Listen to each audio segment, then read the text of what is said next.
ప్రైజ్లాడండి. దేవునికి మహిమ కలుగునుగాక.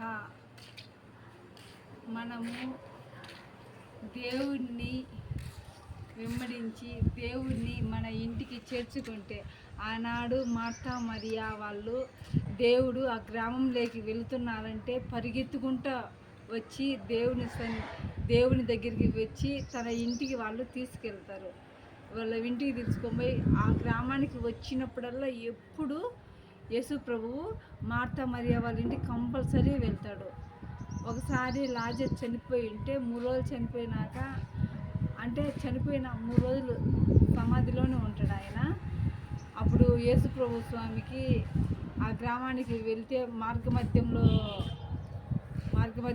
ఆ విషయం తెలుసుకొని వాళ్ళ మార్త ఇట్లా విషయం చెప్తుంది. విషయం చెప్పినప్పుడు యేసు ప్రభు స్వామి అక్కడికి వస్తాడు. కానీ మార్తా మరియా ఏడ్చేది చూసి యేసు ప్రభు స్వామికి కూడా కళ్ళ వెంబటి నీళ్ళు వస్తాయి.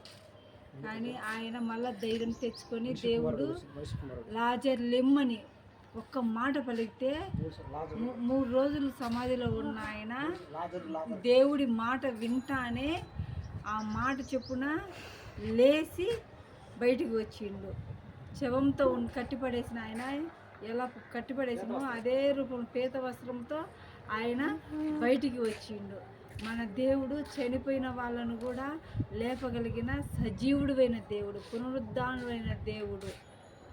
మనలో కూడా ఏ ప్రాణం అపాయంతో కానీ మరణంతో ఉన్నా కానీ మనము ఆయనను ప్రార్థించి ఆయన యందు నమ్మకం ఉంచి ఆయన యందు విశ్వాసం ఉంచితే మనకు కూడా ఆయన స్వస్థపరిచే దేవుడు, సమాధానం ఇవ్వగలిగిన దేవుడు, ముట్టగలిగిన దేవుడు, ధైర్యం ఇవ్వగలిగిన దేవుడు, అద్భుతం చేయగలిగిన దేవుడు.